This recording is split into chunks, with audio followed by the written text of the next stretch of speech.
Wakazi kaunti ya Tana River wameonekana kutoridhishwa na makadirio ya bajeti ya mwaka mpya wa kifedha 2025-2026. Kwenye kikao cha kupokea maoni ya umma kilichoandaliwa na idara ya fedha mjini Hola na sehemu zingine za kaunti hii leo, baadhi ya wakazi akiwemo makundi ya uchanganuzi wa bajeti wamekuwa na hisia mseto kuhusiana na bajeti hiyo. Tumeweza kutoa mapendekezo yetu na tuliweza kuwasilisha rasmi memorandum yetu ambayo ilikuwa imeongea mambo mengi tu na ilikuwa imeongea mambo tofauti kuhusu idara tofauti. Tukiangazia pande nyingine ile ushuru ambao tunaokota hapa Tana River County, pia tuliweza kuzingatia kwa undani zaidi. Tuliweza kufanya utafiti kama Coast Regional Budget Hub na tumejua kwamba Tana River County iko na uwezo ya kuokota milioni 522. Kama ripoti ya CRA Commission ya Revenue Allocation vile alivyosema ya kwamba tuko na uwezo ya kuokota 522 milioni 522, lakini hivi sasa kwa bajeti ambayo inakuja imewekwa milioni 168. Pia mahali tulitoka ilikuwa milioni 96. Kwa hivyo tutakuwa tumesonga mbele, lakini bado kwa sababu pesa nyingi zinaliwa mahali zinatoka. Ndio maana tunasema kwamba tukizingatia ile soko ya Bangale kila Tuesday ama kila Jumatano inatoa pesa ambayo haipungui milioni 2. Tuliweza kufanya utafiti ya miezi mitatu tukiangalia tukienda hiyo soko kila Jumanne na tukapata ya kwamba hiyo soko inaingiza milioni 2 kila Jumanne. Kwa hivyo kumaanisha kwamba mwezi inaingiza milioni 8. Kwa hivyo ukizingatia hivyo, ukipiga mahesabu yako ya mwaka utakuta ya kwamba milioni 100 inatoka kwa hiyo soko ya Bangali peke yake. Kwa hivyo kusema ati kaunti yote Bura, Gariseni na hata Hola yote tutaokota milioni 168 ni kumaanisha kwamba ni sawa, tutakuwa tumesonga kidogo, lakini bado hatujaazimia kufika mahali tunataka, kwa sababu counties pia nitakana wajizatiti, licha ya kwamba tunapewa pesa kutoka serikali kuu, na sisi kuanzia 2013 hadi sasa lazima tuwe tumesonga, tumeweza kufika mahali fulani, tuonyeshe ari ya kwamba ingawaje tunapewa pesa, lakini hata sisi kuna zile ambazo tunaokota za kutosha. Jambo lingine ambalo tumeweza kuzingatia ni jambo la World Development Projects.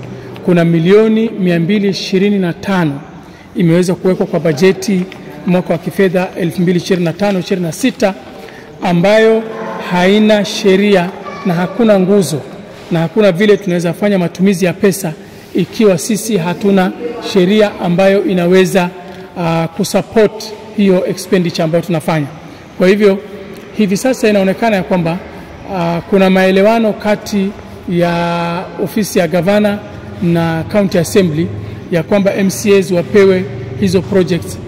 Kila MCA atapata milioni 15, ukigawanya milioni 225 kwa zile ward zote 15 utapata ya kwamba kila mtu anapata 15 milioni.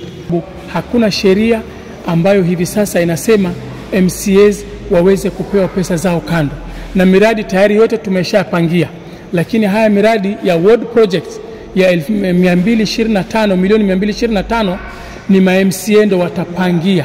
Ni miradi ambayo sisi hatuyajui, ni miradi ambayo wao wataleta, ni miradi ambayo hatukuyapangia na mapendekezo ambayo hatukutoa. Waziri wa fedha kaunti ya Tana River Brenda Mochache amekiri baadhi ya mapendekezo ya wakazi katika vikao hivyo yatahitaji kudadisiwa tena kwenye kikao maalum na mawaziri na kamati ya bajeti na masuala ya uchumi kaunti hiyo. Leo tulikuwa tunafanya budget estimates, ambapo katika hii public participation yetu tulikuwa na wizara mbalimbali, representatives wa kutoka eneo mbalimbali, the CSOs, wananchi wa Tana River, the youths, wazee, wamama, wote tulikuwa hapa tukichambua hii bajeti. Na kwa ukweli kabisa nimefurahia venye tumeichambua kwa undani. Tumeweza kujua ni nini wananchi wetu wa Tana River wanataka na ni nini inafanywa. Kesho tunapoenda kwa cabinet meeting na wana CBEF, itakuwa fursa nzuri kwangu mimi kama waziri wa finance kuweza kuelezea waziri wenzangu kuhusu ni nini inaendelea kwa ground.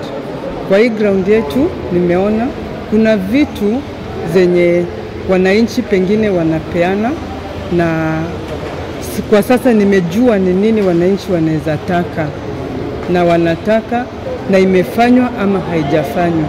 So mwelekeo mwema ulitolewa leo, na tulikuwa na huku na huku ya juu chini, lakini tukakuja na conclusion ambapo tumemaliza amicably. So ninawashukuru nyote wana Tana River kwa sababu hatukukuwa na hii public participation hapa Hola peke yake. Tulikuwa na wengine walikuwa Garsen, wengine walikuwa Wayu, na sote tulikuwa 5 places mahali penye tulienda. Dennis Maithia, KYTV, mjini Hola, kaunti ya Tana River.